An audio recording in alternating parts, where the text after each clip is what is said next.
Yes. हाँ जी बेटे, now please see very carefully. Here we are talking about only AR line because AR is the price of the commodity. AR line means average revenue line means price of the commodity. ठीक है, जिसको हम अपने consumer as a consumer ये line हमारे लिए demand curve है और सेलर के लिए यही लाइन उसकी average revenue curve. Now you see very carefully, ये मोनोपोलिस्टिक कंपटीशन के बारे में I am telling. Now suppose price है पहले ये OP, यहाँ O है, OP प्राइस है originally. At this price, OQ quantity is being sold by the seller. I request all the students to look at the screen only because I can see the students, so I feel distracted because students are not paying attention. So be careful. So when price is OP, so at that time the seller is selling OQ quantity. ठीक है जी. अच्छा, अब now he reduces the price. अब पहले हमें ये पता है in monopolistic competition there is a very large number of sellers. बहुत बहुत सारे सेलर्स हैं. इंडिविजुअल सेलर उस पूरी मार्केट में he is just like a drop in the ocean. वो उसका प्रोडक्शन इतना ज्यादा नहीं है कि वो पूरी मार्केट को अफेक्ट कर सके. उसका रोल बहुत कम है, बहुत बहुत कम है. जैसे आप समझ लो स्काई में रात के समय में इतने सारे स्टार्स हैं तो उसमें एक स्टार, इतने अब लाखों करोड़ों हैं, हमें क्या पता कितने हैं, उसमें एक स्टार की कोई इतनी खास अहमियत नहीं है. ऐसे ही आप समझो जैसे ओशन में बहुत सारी फिश हैं तो अब उनकी गिनती थोड़ी हो सकती है, काउंट नहीं कर सकते कितनी फिश हैं. पूरे ओशन में एक फिश, पूरे ओशन में एक ड्रॉप ऑफ वाटर. मतलब सारे एग्जांपल्स का है कि भाई वो जो सिंगल पर्सन है, सेलर है, एक पर्सन है इंडिविजुअल, उसकी पूरे मार्केट में उसकी बस जो ऐसे बोल सकते हैं ना हैसियत बस इतनी सी है कि एक छोटा सा वो पॉइंट है, बहुत बड़ा रोल नहीं है उसका. ठीक है, तो अब वो क्या करता है, if he reduces the price, ठीक है, ये OP से कम करके कुछ भी प्राइस है OP1 कर लेते हैं. अब क्या होगा, now he is able to get more consumers और he is able to sell OQ1 quantity. पहले OQ सेल कर रहा है बट प्राइस रिड्यूस कर देता है, ये वाला डाउनवर्ड एरो, तो उसकी क्वांटिटी सोल्ड बहुत ज्यादा बढ़ जाती है, OQ1 के बराबर आ जाती है. ठीक है. अच्छा, अब अगर वो प्राइस कम कर तो ये तो बहुत ही अच्छी बात है, ही वुड बी वेरी हैप्पी कि उसके ज्यादा सामान बिक रहा है. ठीक है, किसी की भी सेलर के लिए बढ़िया बात होगी. But now let us see what happens. अच्छा, अगर वो प्राइस को ज्यादा कर दे, उल्टा कर दे, हम लोग इसको रिवर्स ऑर्डर में कहें. मान लो earlier he is selling OP1 quantity, तो OP1 प्राइस है तो OP1 प्राइस के ऊपर मान लो वो OQ1 क्वांटिटी सेल कर रहे हैं. ठीक है. अब अगर प्राइस को इंक्रीज करता है, ये वाला arrow, if he increases the price, P1 से बढ़ा के P कर देता है, तो अब उसकी जो क्वांटिटी सोल्ड है now it will get reduced. अब पहले वो सेल कर रहा है OQ1, अब उसके पास कम लोग आएंगे क्योंकि उसने प्राइस बढ़ा दिया, अब वो सेल कर पाएगा ये OP प्राइस के ऊपर. He would be able to sell only OQ. मतलब ये बैकवर्ड एरो. सीधी सी बात है, प्राइस कम करता है तो ज्यादा कंज्यूमर आगे, प्राइस बढ़ाता है तो कम हो जाएंगे, ऑब्वियसली कम हो जाएंगे. ठीक है. अच्छा, अब आप सोच के देखो, suppose you are the seller, आप हो अपनी जगह, अपने आप को उस जगह पे रख के देखो, आप मोनोपोलिस्टिक कंपटीशन मार्केट में आप एक सेलर हो. ठीक है, तो अब क्या होगा, would you like your consumers to leave your shop? आप चाहोगे कि जो आपके पास लोग आए हैं वो आपकी दुकान को छोड़ के किसी और के पास चले गए? You will never like. ठीक है, तो आप कभी भी नहीं चाहोगे. इसका मतलब आप ये प्राइस करने के बारे में तो आप सोचेंगे ही नहीं कि मैं प्राइस को थोड़ा बढ़ा दूं और मेरे कंज्यूमर्स चले गए. क्यों? क्योंकि अगर आप प्राइस इंक्रीज करोगे तो on the other side we are saying कि मोनोपोलिस्टिक कंपटीशन की मार्केट है, बहुत सारे सेलर्स हैं, those who are selling close substitute. तो अगर आप प्राइस बढ़ाते हो तो जो बायर आएगा, कंज्यूमर आएगा, he will go to some other shop. वो दूसरे दुकानदार के पास चला जाएगा, वो कहेगा ठीक है भी तुमने महंगा लगाना लगाओ, मैं दूसरी दुकान से ले लेता हूँ, ऐसी चीज मुझे वहां पे सस्ती मिल रही है. तो हम भी यही लोग, हम सारे भी ऐसे ही करते हैं, यही बिहेवियर होता है ह्यूमन बींग्स का. तो बायर उसके पास से चला जाएगा. ठीक है, तो ये पॉसिबिलिटी तो हो ही नहीं सकती कि वो बढ़ा दे, क्योंकि उसके बहुत सारे और शॉपकीपर्स उसके कॉम्पिटिटर्स हैं. ठीक. अच्छा, अब अगर वो कम करता है तो कम करने के बाद इतने सारे जो एक्स्ट्रा बायर्स उसके पास आ गए, पहले सिर्फ इतने ही आ रहे थे OQ, अब ये Q1 के इक्वल एक्स्ट्रा लोग आ गए दुकान पे खुश होकर सामान लेने के लिए कि इसने प्राइस कम किया. नाउ प्रॉब्लम अराइजेस कि अब वो शॉपकीपर, उसकी जो प्रोडक्शन है, नाउ सी दिस स्लाइड, क्या वो इतने एक्स्ट्रा कंज्यूमर्स की डिमांड को पूरा कर सकते हैं? ये भी एक सोचने वाला क्वेश्चन है. मेरी दुकान पे मेरे पास 10 लोगों को बेचने जितना सामान है और मेरी शॉप पे आ जाए 100 लोग आ जाएं या 80 लोग आ जाएं, तो मेरे पास सामान तो है 10 लोगों के जितना, और मैं 80 लोगों की डिमांड को कैसे पूरा करूंगी? नहीं ना कर सकते, क्योंकि आउटपुट ही नहीं है। तो इसका मतलब है, ये देखो यहाँ पे मैंने लिखा है, is he able to provide this much more output to buyers? तो वो नहीं कर सकता। क्यों? क्योंकि उसकी दुकान पे सामान ही कम है। क्यों कम है? क्योंकि उसकी जो एबिलिटी टू प्रोड्यूस है that is very limited, because he is a very small seller. ये इस मार्केट फॉर्म का फीचर ही है कि इंडिविजुअल पर्सन अनलिमिटेड क्वांटिटी नहीं बना सकता। अनलिमिटेड वो कहे कि मैं बस बनाता जाऊं और बेचता जाऊं, ऐसे नहीं कर सकता। तो इंडिविजुअल सेलर की capacity to produce is very limited, very less. तो he will not be able to meet the demand of all the extra consumers which have come to him. जो उसके पास फालतू आ गए थे, किस अट्रैक्शन में आए थे? क्योंकि उसने प्राइस कम कर दिया था। ठीक है, तो इस करके वो डिमांड पूरी नहीं कर सकता। तो वो क्या करता है, वो अपने प्राइस को थोड़ा ही कम करता है, बहुत ज्यादा कम नहीं करता। अगर ज्यादा ही कम कर लेता, जैसे हमने एग्जांपल में लिखा था 10 की बजाय सीधा ही 9 ले आता या 8 ले आता, तो वो ऑब्वियसली उसके पास कंज्यूमर्स तो आएंगे, बट वो कंज्यूमर्स की डिमांड को पूरा नहीं कर पाएगा, बिकॉज उसके पास सामान नहीं है, क्योंकि उसकी productive capacity is very less because of his small size in the total market. पूरी मार्केट में उसका हिस्सा बड़ा ही नॉमिनल सा पार्ट है उसका। ठीक है, अच्छा, अब क्या होता है, दूसरी चीज, एक तो ये रीजन हो गया। सेकंड रीजन ये है कि जो भी कोई सेलर होता है, जैसे एक बढ़िया सा एग्जांपल लेते हैं, आपको जल्दी समझ आएगा। आप मान लो शाम को मार्केट जाते हो, तो घूमते घुमाते गोलगप्पे वाले कोई दिख जाते हैं, चाट वाले, है ना, बच्चों को शौक होता है। तो वहां पे मान लो 5-7 वो वेंडर्स खड़े हैं चाट गोलगप्पे वाले, मान लो 10-15 खड़े हैं, हमने कंपटीशन का एग्जांपल लेना है, कई सारे हैं वहां पे। अच्छा, अब वो पर्सन जो है एक प्लेट, मान लो 10 रुपीज की एक प्लेट देता है, 2 गोलगप्पे 10 रुपीज के। ठीक, अच्छा, अब वो फ्री में तो नहीं होगा ना, उसके उसने अपने पास से भी तो सामान लगाया है, अपने पास से भी तो मटेरियल खरीद के पहले वो सारा कुछ बनाया है उसने, तभी वो बेचेगा। मान लो उसको सारा कुछ बनाने के ऊपर उसकी अपनी कॉस्ट आती है 8 रुपीज। सारे गोलगप्पे एक प्लेट में जितने दो हैं डाले हैं, उसके 8 रुपए तो अपनी पॉकेट से खर्च हो रहे हैं। ठीक, तो कोई भी जो रैशनल समझदार पर्सन है वो थोड़ा प्रॉफिट भी कमाना चाहेगा, भाई इतनी मेहनत की है तो मैं थोड़ा कमाऊं भी। तो अब वो 8 रुपए अपनी पॉकेट से खर्च करके, कॉस्ट लगा के, अब वो 10 रुपीज की प्लेट बेच रहा है। ठीक है, 2 रुपए वो अपना प्रॉफिट हर प्लेट के पीछे वो रखना चाहता है।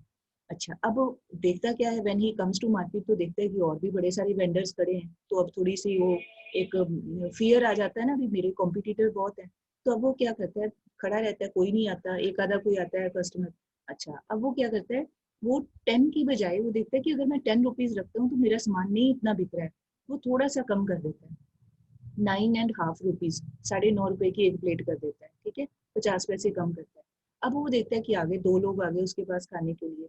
अच्छा, अब वो क्या करता है, और अगर कम करता है, 8 रुपए की कर, 9 रुपीज की कर देता है प्लेट, तो 3 लोग आ जाते हैं उसके पास। मतलब जब वो थोड़ा थोड़ा कम कर रहा है, तो उसके ऑब्वियसली उसके पास कंज्यूमर, कस्टमर वो ज्यादा आ रहे हैं। बट आप सोच के देखो कि वो ये चीज कब तक कर सकता है, जब तक उसके पास 8 रुपए ना आ जाए। 10 रुपीज की थी, फिर 9.5 की, फिर 9 की, फिर 8.5 की, फिर 8 की। क्या वो 8 से भी कम कर सकता है? 8 से कम नहीं कर सकता, क्योंकि 8 रुपीज तो अपनी कॉस्ट ही पड़ रही है।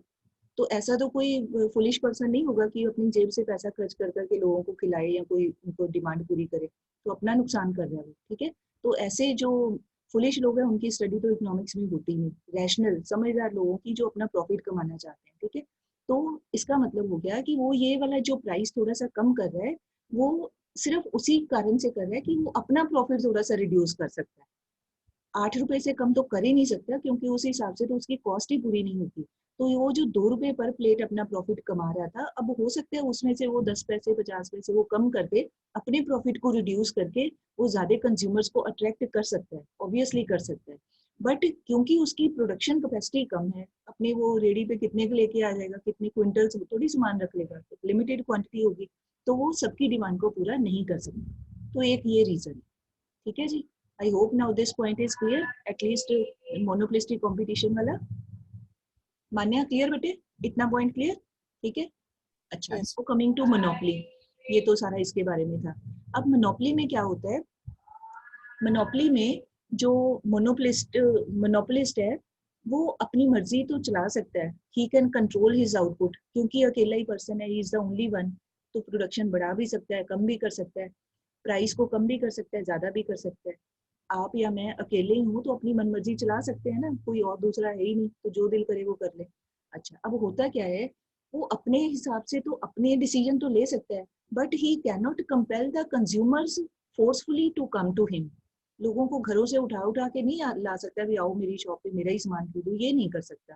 ठीक, तो अब वो क्या हो सकता है, तो व्हाट डज ही ऑब्जर्व कि वो पूरी अपनी मार्केट में देखता है कि मैं कौन सी चीज बना रहा हूँ। तीन आपने, अगर आपको याद हो तो आपको इलास्टिसिटी ऑफ डिमांड वाले चैप्टर में you have read about this term, ED के जो factors affecting elasticity of demand होते हैं। तो एक फैक्टर है नेचर ऑफ द प्रोडक्ट।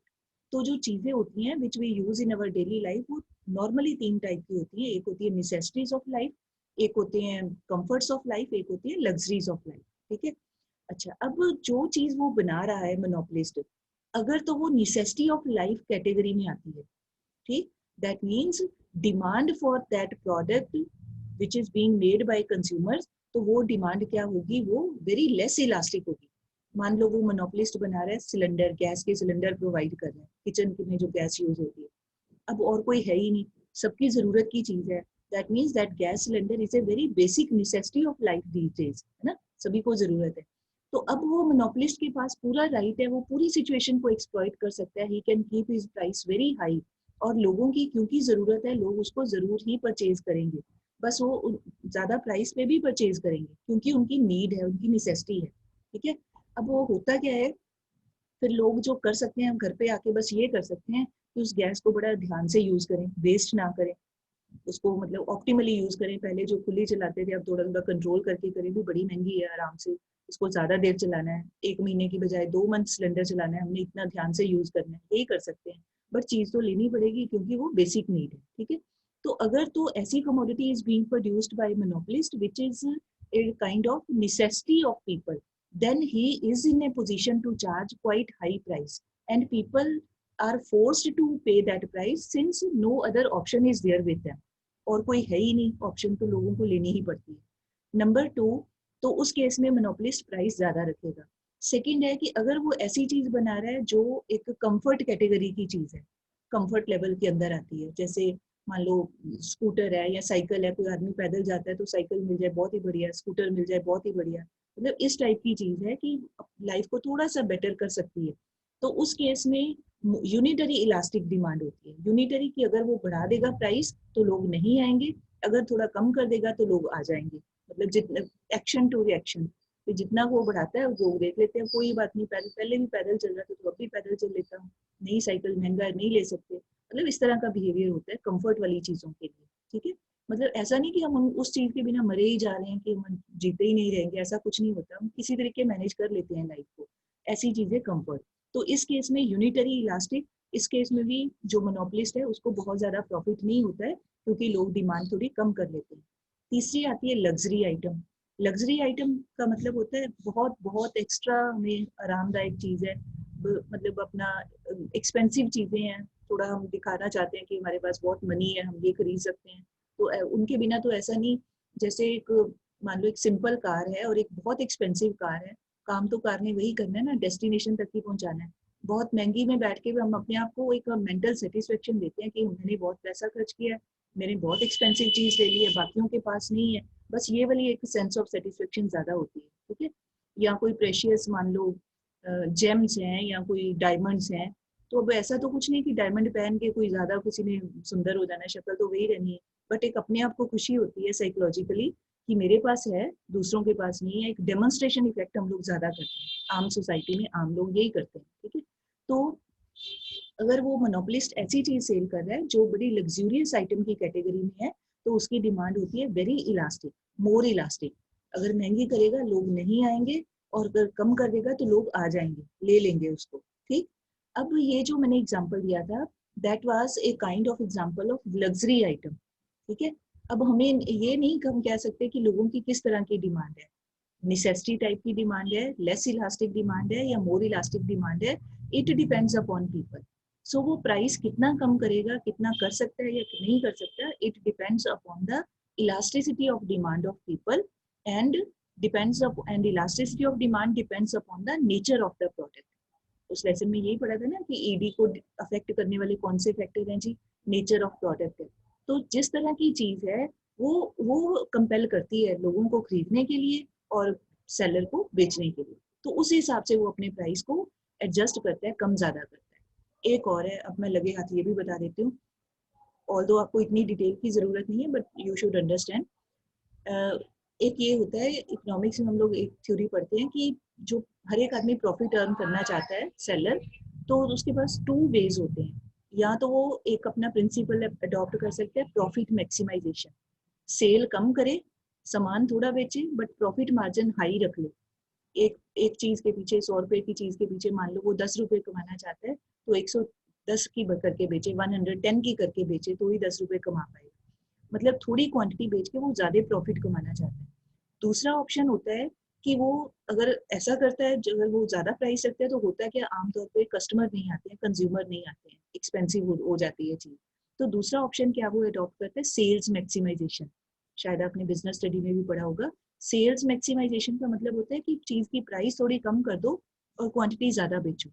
ठीक है, थोड़ा प्राइस कम करके उसकी क्वांटिटी ज्यादा सेल करो, अल्टीमेटली प्रॉफिट उतना ही हो जाएगा। अभी जैसे मैंने कहा, अगर एक चीज है 10 रुपीज वो कमाना चाहता है, तो 110 की वो बेच देता है, एक चीज के पीछे 10 रुपए कमाता है। ऑन दी अदर साइड, अगर वो 10 चीजें सेल कर दे और हर एक चीज के पीछे एक एक रुपया अर्न करे, 100 रुपए की चीज हो 101 की बेच दे, प्रॉफिट अपना कम कर दिया ना, एक चीज के पीछे अपना प्रॉफिट घटा दिया उसने। 100 रुपए के पीछे 1 रुपया प्रॉफिट कमाता है, 101 रुपए की उसने एक चीज बेच दी, ऐसे ही 101 रुपए की दूसरी बेच दी, ऐसे ही थर्ड बेच दी, फोर्थ बेच दी, ऐसे 10 चीजें बेच दे। तो अब आप ध्यान से देखो, अब हर एक चीज के पीछे अगर वो 10 चीजें बेच देता है, 10 यूनिट्स बेच देता है, तो भी उसको प्रॉफिट, 10 चीजें बेच के भी प्रॉफिट 10 रुपए हुआ, और उधर से एक चीज बेच के भी प्रॉफिट 10 रुपीज हुआ। यही हुआ ना। तो अल्टीमेटली तो प्रॉफिट तो वो उसने अपना बराबर कर ही लेना है जितना अगले ने सोचा हुआ है। तो कौन सा प्रिंसिपल अडॉप्ट करके करना है, एकदम से हाई प्राइस रख के करना है, तो उस केस में नॉर्मली ज्यादा कस्टमर नहीं आते। बट अगर थोड़ा प्राइस कम करके अपनी क्वांटिटी ज्यादा बेचता है, सेल करता है, तो लोग थोड़ा आ जाते हैं उसके पास में, उसकी सेल ज्यादा हो जाती है, अल्टीमेटली वो प्रॉफिट अपना ज्यादा बेच के उतना ही प्रॉफिट कमा लेता है। ठीक है, तो मोनोपोलिस्टिक कंपटीशन में सेल्स मैक्सिमाइजेशन वाली कोशिश ज्यादा होती है कि ज्यादा ज्यादा बनाओ, कोशिश करो प्रोडक्शन को बढ़ा के करने की। और जो मोनोपोली होता है उसमें ज्यादातर जो मोनोपोलिस्ट है वो प्रॉफिट मैक्सिमाइजेशन करने की कोशिश करता है। ठीक है, I hope now all these things are clear. Clear बेटे? ठीक है, मान्या कहाँ है, let me see her. I hope it should be clear to everyone now. ठीक है जी, आपने इतना डिटेल नहीं लिखनी है, ये अपनी अंडरस्टैंडिंग के लिए। ठीक, now with this we have concluded our this theory part. Now let us come to numericals. हाँ जी बेटे, पहले आप निकालो, अपना कॉपी पेन निकालिए। हाँ जी, please write the numerical. I speak the values. This question we have to note down, ये वाला न्यूमेरिकल राइट डाउन द, थोड़ी सी क्लैरिटी नहीं होगी, मैं बोल देती हूँ। Find out average revenue, marginal revenue and total revenue. Find out AR, MR and TR. And values are, यहाँ लिखना है आपने यूनिट्स सोल्ड, यूनिट्स सोल्ड के साथ ब्रैकेट में you can write Q. Q means units sold या output sold, और value है 3, 4, 5, मतलब 3 यूनिट्स बेचे, 4 यूनिट्स बेचे, 5 यूनिट्स बेचे। After that this side price is given, price in rupees. ठीक है, नीचे ब्रैकेट में रुपीज, प्राइस दिया हुआ है 10 रुपीज, 9 रुपीज, 8 रुपीज, 10, 9 एंड 8। ठीक है, अब निकालना क्या है, T R, A R, M R, तीनों निकालने। अब हमें पहले ही पता है एक चीज, वी ऑलरेडी नो कि जो प्राइस होता है that the same thing is average revenue. Price is equal to average revenue. तो जो वर्ड हमें यहाँ प्राइस दिया है वही हमारे लिए एवरेज रेवेन्यू है। तो एक तो कॉलम ऐसे भी सीधा भी बना सकते हैं कि price is same as A R, दोबारा से ए आर का कॉलम बना के सेम वैल्यू लिख सकते हैं। एक तो ये ऑप्शन हो सकता है। दूसरा ऑप्शन हो सकता है कि पहले हम with the help of these two columns let us try to calculate total revenue. तो ये प्राइस का नाम रख लें P, कैपिटल P ब्रैकेट में करके P लिख सकते हो, ये Q लिखा है। तो TR का फॉर्मूला क्या होता है, प्राइस इंटू क्वांटिटी, ठीक है। ये Q क्वांटिटी और प्राइस, ये AR ही प्राइस होती है, चाहे आप P लिख लो चाहे AR लिख लो, ठीक है। नीचे आप फॉर्मूला में देखो ना, TR is equal to P into Q और AR is equal to Q into TR divided by Q, फॉर्मूले पहले किए हुए हैं, ठीक है। टोटल रेवेन्यू को आउटपुट से डिवाइड कर दें तो हमें प्राइस मिल जाता है, ठीक है जी। तो चाहे हम यहाँ AR लिखते हैं चाहे प्राइस लिखते हैं, one and the same thing. अब मल्टीप्लाई कर दें, 3 इंटू 10 30, 4 इंटू 9 36, 5 इंटू 8 40, ये आ गया टोटल रेवेन्यू। यहाँ बेटा लिख लो Q इंटू P या P इंटू Q, बार बार याद कर लेना, P और AR both are same, any term can be written. अच्छा, अब निकालना है AR, पहले निकाल लेते हैं इस फॉर्मूला से। AR is equal to total revenue divided by units sold, output sold. तो टोटल रेवेन्यू कितना, 30 डिवाइडेड बाय 3, ये आ गया 10। फिर कितनी है टोटल रेवेन्यू, 36 डिवाइडेड बाय ये 4, we have got 9। Then 40 divided by 5, we have got 8। अब आप ध्यान से देखो, ये 10 9 8 ये सेम ही वैल्यूज आ गई जो already in the statement they were given as price, ना। तो चाहे आप इसको सीधा लिख लो चाहे आप दोबारा से निकाल लो, आपकी मर्जी है। एक ये है। Now coming to MR। Now MR is the change in total revenue या addition to total revenue when one extra unit is sold.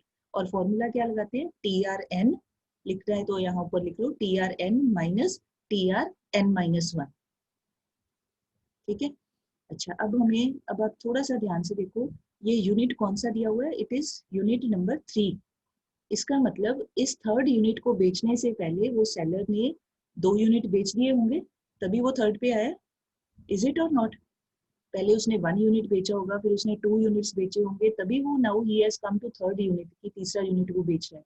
But हमें टेबल हमारा स्टार्ट हो रहा है थर्ड यूनिट से, but we are not in the position to find out the total revenue of second unit. वो नहीं दिया हुआ, मिसिंग है, हमें पता ही नहीं। अपनी ओर से नहीं मानेंगे कि 2 यूनिट बेच के उसको कोई रेवेन्यू नहीं हुई होगी, जीरो नहीं मान सकते। तो इस करके यहाँ पे नील का साइन लगाना पड़ेगा। अदरवाइज तो ये करते हैं ना, 30 माइनस इसके पहले जो भी टोटल रेवेन्यू होती। तो अगर तो ये फर्स्ट यूनिट होता, पहला ही यूनिट होता, फिर तो हम मान सकते हैं भी हाँ जी अभी फर्स्ट यूनिट बेचा, तो इसके पहले कुछ नहीं बेचा था, कोई रेवेन्यू नहीं थी, तो जीरो मान सकते हैं। But here case is different. अब ये थर्ड यूनिट से स्टार्ट हो रहा है हमारा टेबल, तो हमें क्या पता कि थर्ड से पहले जो सेकेंड यूनिट बेचा था उसकी TR कितनी थी, वो जीरो तो नहीं हो सकती ना। आप सोच के देखो, कोई भी चीज बेचता है कोई आदमी, तो उसकी उससे मिलने वाला पैसा जीरो तो नहीं हो सकता, तो अपनी ओर से जीरो नहीं मानना, ठीक है। बुक में ये सॉल्व एग्जाम्पल है, यहाँ 30 ही लिखा हुआ है, दैट इज टोटली रॉन्ग। यहाँ पे आपको नील का साइन लगाना है, क्योंकि हमें नहीं पता इसके पहले सेकेंड यूनिट की TR कितनी थी। I hope you have got my point which I am trying to tell.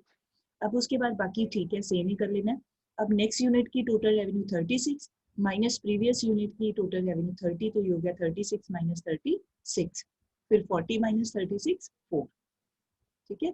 My main point for taking this question was this, कि यहाँ पे जीरो नहीं लिखना है, सॉरी 30 नहीं लिखना है, यहाँ पे नील का साइन आएगा, क्योंकि हमारा टेबल थर्ड यूनिट से स्टार्ट हो। अगर नंबर फर्स्ट 1 से स्टार्ट होता है, फिर हम वही वैल्यू लिख सकते हैं, जो TR की वैल्यू होती है वही MR की वैल्यू हो जाएगी, ठीक है जी। चलो अब let us do next question.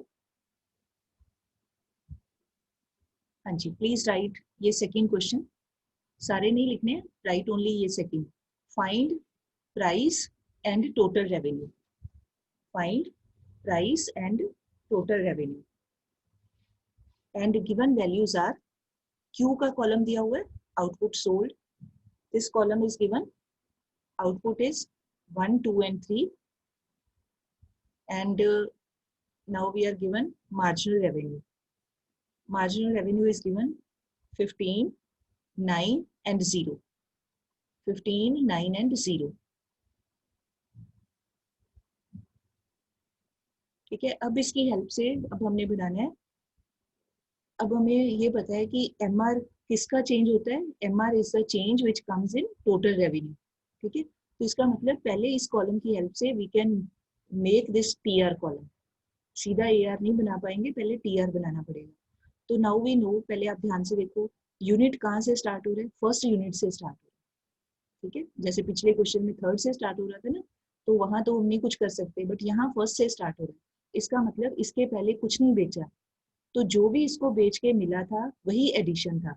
That means ये जो मार्जिनल रेवेन्यू है फर्स्ट यूनिट की, वही हमारे लिए हो जाएगी टोटल रेवेन्यू, क्योंकि इसके पहले कुछ बेचा ही नहीं था, जीरो रेवेन्यू थी। तो 15 माइनस 0 15 ही है। तो फर्स्ट यूनिट ऑफ आउटपुट के केस में जो फर्स्ट MR होती है वही फर्स्ट TR होती है, ठीक है। अच्छा, अब उसके बाद क्या है, उसके बाद अब ऐसे जैसे हम वो बनाते हैं ना, CF कॉलम बनाते हैं, अब सेकंड TR निकालनी है। तो 15 में आगे चेंज कितना आया, 9। तो इसका मतलब 15 प्लस 9 कितने हुए, 24। तो हमारी नेक्स्ट TR होनी चाहिए 24। फिर उसके बाद आगे MR की वैल्यू दी हुई है 0, तो फिर ऐड कर देंगे 24 प्लस 0, दैट मीन्स 24। तो अगली TR 24। अब इसको रिवर्स ऑर्डर में, अब इसकी हेल्प से आप एक बार MR निकाल के देखो, आपका वैल्यू आ रही है ठीक। फर्स्ट जो TR है वही MR रहती है, ठीक है 15। अगला नेक्स्ट में से पिछला माइनस करना है, 24 माइनस 15 9। ऑल राइट, बिल्कुल ठीक है। फिर 24 माइनस 24 0। इसका मतलब हमने जो ये TR का कॉलम निकाला, this is perfectly all right, ठीक है। अब निकालना है AR का कॉलम। AR और price one and the same thing. Formula क्या है, total revenue divided by units sold. Jasleen Kaur बेटे क्वेश्चन करो, स्माइल पास नहीं करो इधर उधर देख के, हैं बाद में हंस लेना। It's very good to be happy, but पढ़ाई के टाइम पे पढ़ाई कर लो थोड़ी सी। Let me see other children also, कुछ कर रहे हैं कि नहीं। Yes, all are doing very nice. हाँ जी, तो AR का फॉर्मूला TR बाई Q। अब एक एक वैल्यू TR की लेते जाओ, उसके कॉरेस्पॉन्डिंग Q से डिवाइड कर दो। 15 ओवर ये 1 आ गया 15। फिर 24 divided by this 2, we are getting 12। Then 24 divided by 3, we have got 8। ठीक है जी, बस फॉर्मूले आपको याद करने पड़ेंगे, बिना लर्न किए फिर आपके लिए डिफिकल्ट होगा निकालना, ठीक। अच्छा, अब now please try to do this question yourself and then you can cross check the answer. आपने निकालना है find total revenue and marginal revenue, find TR and MR, और गिवन है ये फर्स्ट 2 कॉलम्स गिवन है। ये जो डार्क लाइन है ना, वो इसीलिए मैं लगा देती हूँ, पता चल रहा है कि ये 2 कॉलम गिवन थे, बाकी हमने निकाले हैं। तो units sold are Q 3 4 5 3 4 5 and second column है प्राइस और एवरेज रेवेन्यू, ये कॉलम गिवन है, और वैल्यूज हैं इसकी 8 7 एंड 6, 8 7 एंड 6, ठीक है। अब नाउ AR दिया हुआ है, मतलब प्राइस दिया हुआ है, क्वांटिटी दी है, तो पहले तो TR ही निकाल लेते हैं आराम से। TR का फॉर्मूला क्या हो जाएगा, प्राइस इंटू क्वांटिटी, ठीक है। ये हो गया 8 इंटू 3 24, 7 इंटू 4 28 एंड 6 इंटू 5 30। ये 28 है, 8 है ये, ठीक है 30। अब निकालना है MR। नाउ MR के केस में अब आप ध्यान से देखो, ये यूनिट हमारा स्टार्ट हो रहा है थर्ड यूनिट से, तो हम इसके पहले वाले सेकंड यूनिट की TR को अपनी ओर से 0 नहीं मान सकते हैं, क्योंकि वो 0 हो ही नहीं सकती। समझ आ रही है बेटे, है ना, 2 यूनिट बेचे हैं तो किसी कीमत पे तो बेचे ही होंगे ना, कुछ तो कमाया ही होगा, अपनी ओर से हम कैसे मान ले कि वो 0 है। तो इस करके इसको नील छोड़ना पड़ेगा, इसको ऐसे डैश का साइन, नील का साइन लगा दो। उसके बाद फिर बाकी सेम है, हर एक नेक्स्ट में से पिछला TR माइनस करते जाओ। 28 माइनस 24 4, देन 30 माइनस 28 2, ठीक। ऐसा question most of the time डाला जाता है पेपर में, और ज्यादातर बच्चे मिस्टेक करते हैं, वो ये वाली वैल्यू को लिख देते हैं। आपने ध्यान रखना है, अगर हमारा टेबल 1 से शुरू हो रहा है फर्स्ट यूनिट से, फिर तो सेम TR MR वो सेम रहेंगी, बट अगर हमारा टेबल 1 को छोड़ के बाकी किसी भी यूनिट से स्टार्ट हो रहा है, सेकेंड थर्ड फोर्थ फिफ्थ किसी भी यूनिट से, फिर आपको यहाँ पर नील का साइन लगाना है, 0 भी नहीं लिखना, नील का साइन लगाना। नील का मतलब होता है कि वी कैन नॉट डिटरमिन, हमें पता नहीं है, हम इसको डिसाइड नहीं कर सकते, राइट। चलो now please write next question. ये थोड़ा सा डिफरेंट है, इसमें we have to do two parts. First है find TR and MR on each level of output, find TR and MR on each level of output, और second क्या करना है, draw TR and MR curves on the basis of this information. Draw TR and MR curves on the basis of this information. ठीक. और given है हमें ये these two first columns, एक क्यू का कॉलम दिया हुआ है, एक ए आर का कॉलम. सो यूनिट्स, ये क्यू मतलब units of output sold 1 2 3 4. A R is given 5 5 5 5, हर बार ₹5. तो फर्स्ट क्या करेंगे, अगर इन दोनों को, ए आर मीन्स प्राइस, और आप यहाँ और करके पी भी लिख सकते हो, पी और ए आर. तो इन दोनों को इफ वी मल्टीप्लाई तो we will be getting T R की वैल्यू, या सीधा लिख दे ए आर इंटू क्यू या पी इंटू क्यू. तो मल्टीप्लाई करें, 5 इंटू 1 1, 5 इंटू 2 10, 5 इंटू 3 15, 5 इंटू 4 20. ये हो गई हमारी टोटल रेवेन्यू. अब मार्जिनल रेवेन्यू, मार्जिनल का formula T R N minus T R N minus 1. Now अब आप ये वैल्यू लिख सकते हो, ये जो फर्स्ट टी आर है वही एम आर होगी. रीजन, क्योंकि अब हमारा टेबल 1 से स्टार्ट हो रहा है. अब हमें पता है कि इसके पहले कुछ नहीं बेचा, तो टोटल रेवेन्यू 0 थी. तो अब आ गया हमारा 5 माइनस, अपनी ओर से मान लें 0, तो अब ये 5, फिर 10 माइनस 5 5, 15 माइनस 10 5, 20 माइनस 15 5. ये करके ये हो गया. अब आप थोड़ा सा ध्यान से ऑब्जर्व करो. अब आपको क्या दिख रहा है यहाँ पे, both these columns A R and M R column, they are equal to each other. तो ऐसी सिचुएशन कौन सी मार्केट फॉर्म में होती है, ये आपने मतलब मार्केट फॉर्म भी ध्यान में रखनी है. ये मार्केट फॉर्म होती है परफेक्ट कंपटीशन, जिसमें A R and M R always equal. ठीक. तो अब कई बार ऐसे क्वेश्चन में ना ये भी पूछ लिया जाता है कि बताइए this example relates to which type of market. तो फिर आपको याद होना चाहिए कि this example relates to perfect competition. ठीक है जी. उसके बाद अब बनाना है ये T R and M R, 2 diagrams, एक में टी आर दिखाना है, एक में एम आर. तो on X axis output, Y axis पे टोटल रेवेन्यू इधर. ठीक है. जिसमें हमने टी आर दिखानी है उसमें टोटल रेवेन्यू लिख लो, और जहाँ ये ए आर एम आर दिखाना है इधर A R and M R दोनों लिख लेंगे. ए आर एम आर नहीं, हमें क्या पूछा है, ओनली एम आर ही पूछा है, सॉरी. तो बस एम आर लिख लो. अगर ए आर पूछा होता तो वो भी लिख देना. ठीक है. अब टी आर में नीचे हमारे पास कितने यूनिट्स हैं, 1 2 3 4. तो यहाँ पॉइंट लगा देंगे 1 2 3 4 इक्वल गैप रख के. और टोटल रेवेन्यू की वैल्यू क्या है, it is 5 10 15 20. Again equal gap है, तो जितना भी आपने यहाँ डिफरेंस लेना है इक्वल गैप रख के 5 10 15 20. अब नाउ पॉइंट्स को प्लॉट कर दो. When 1 unit is being sold, total revenue is 5. ये पॉइंट आ जाएगा यहाँ करके. फिर when 2 units are being sold, यहाँ से लाइन ऊपर, और टोटल रेवेन्यू इज 10. ये इधर से ये लाइन, ये पॉइंट आ जाएगा. When 3 units are being sold, ये line, then 15 rupees total revenue, ये वाला पॉइंट. फिर 4 यूनिट्स, ये नीचे से ऊपर चला जाएगा, और इधर टोटल रेवेन्यू 20. तो when you will be joining these points, तो you will get a straight line. उसको आप 0 से भी ज्वाइन कर सकते हो, क्योंकि वो फर्स्ट हिट है ना, तो कर सकते हैं. तो यहाँ लिख देना हमने T R. So T R is a straight line. And similarly on this other diagram, output के यूनिट्स कितने लेने हैं, 4, क्योंकि हमारे टेबल में 4 यूनिट्स ही हैं, 1 2 3 4. और एम आर की वैल्यू 5 है, तो आप कहीं पर भी अपनी 5 की वैल्यू दे सकते हो. 1 2 3 लगाने की जरूरत नहीं, सीधा ही 5 आप लिख सकते हो. 1 2 3 4 5 लिखना है तो भी ठीक है. अब क्या है, जब first unit of output is being sold, तो आपका पॉइंट यहाँ आएगा 5 के सामने, यहाँ 5 लिख लेना, ये पॉइंट आएगा आपका. फिर 2 यूनिट्स आर बीइंग सोल्ड, तो भी 5 है, ये पॉइंट बन जाएगा. 3 यूनिट्स है तो भी 5 है, 4 यूनिट्स है तो भी 5 है. मतलब all the points which you will be getting, all those points are lying in a single straight line. फिर आपने स्केल से उसको ज्वाइन कर देना है, ये बन जाएगी आपकी एम आर की. मतलब कई बार ऐसे आ सकता है कि टेबल में पहले सॉल्व करो, सॉल्व करने के बाद show that table in diagrammatic form. और एक और आ सकता है कि बताइए which form of market is this. तो फिर आपको ध्यान में होना चाहिए कि ये कौन सी मार्केट बनती है. ठीक. I hope it is clear. Let me see, time is over. ठीक है. तो बाकी के क्वेश्चंस कल करेंगे. आपने आज बैठ के जो सॉल्व एग्जांपल्स हैं, try to do those questions. खुद कर करके सॉल्व आंसर दिया ही होगा, तो you will be able to find the answers also. वो करने, rest of the questions we do tomorrow. ठीक है जी. With this I want to thank you all for being here. Thank you. Sujit ma'am, now you can end the meeting. Time is over. Okay, ma'am. Thank you ma'am.